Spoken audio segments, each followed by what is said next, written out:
here's what my sources tell me that transpired.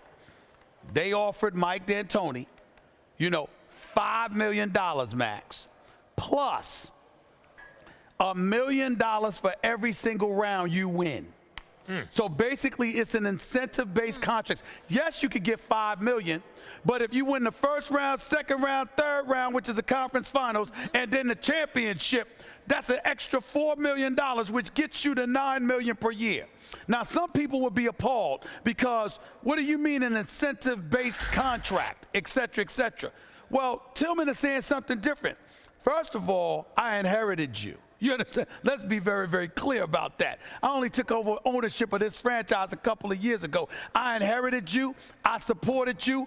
I paid you. I agreed to a deal that I might not have been enamored to agree with.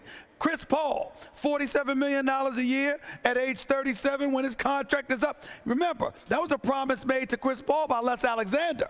It was honored by Tillman Fertitta, because you got to remember, in the National Basketball Association, just so y'all understand, you can't make a promise to a player and then renege on that promise and ever get a free agent to come work for you. It's never going to happen. So you have to honor it. That's just good business. So now that he got his feet wet, this is a man. Now, understand this. This is his background. I didn't just get this from him. I got this from others that know him.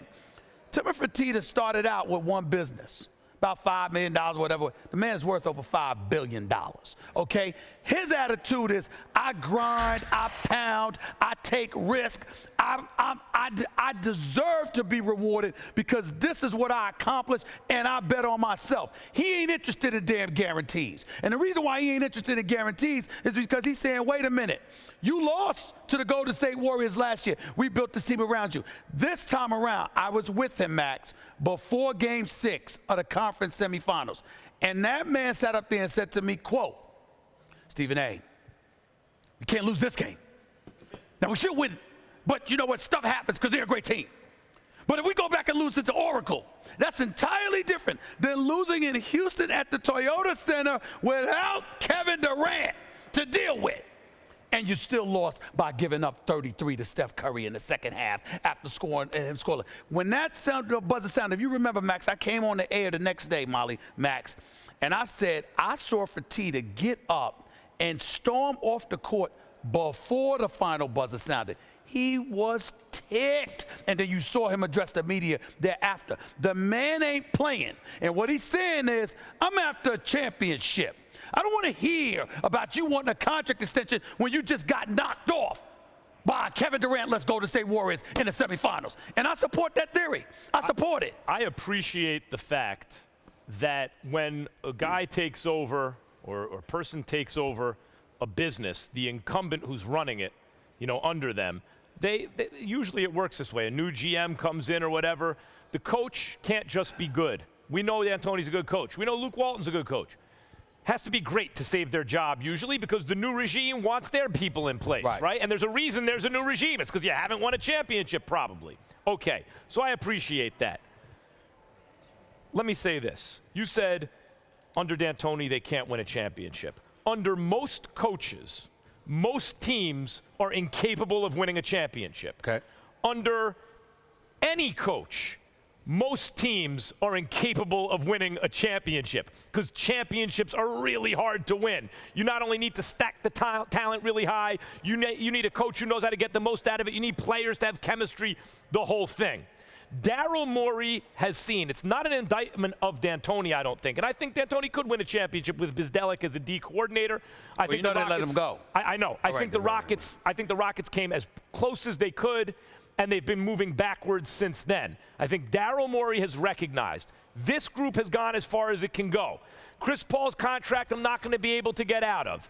That means everyone is up for grabs, maybe including James Harden. So to say that D'Antoni's the right or the wrong coach for this next group of players that Morey's going to put together is impossible because he hasn't done it yet. Therefore, I don't mind the way they're treating or Fertitta is dealing with D'Antoni. They're saying, okay, you'll play under the current contract this season, and we'll see what kind of team we have and whether you're the right coach for it. One of the things that Fertitta is on the record stating is that he's happy. D'Antoni made it easy for him. He said because he's in a position where, okay, I didn't guarantee, I didn't fire you. You still get to come back, but guess what? You got to show and prove, and then you can put a gun to my head for a new contract. But that's after you show me what you got, because basically what Fertitta is saying is that he had higher expectations, and you can't just look at them losing to the Golden State Warriors. The last week of the season, 2 games left. You could have been the number 2 seed that'll put you in a position where you didn't have to face the Warriors until the conference finals, but you messed up, and as a result, you became the 3 seed, okay? And that put you in a position where you had to go against the Warriors, or actually the 4 seed. You had to go against the Warriors quicker than you were supposed to. Part of the problem is I think that you don't know you have a good thing till it's gone. D'Antoni is actually getting this group farther than they ought to get based on what they got.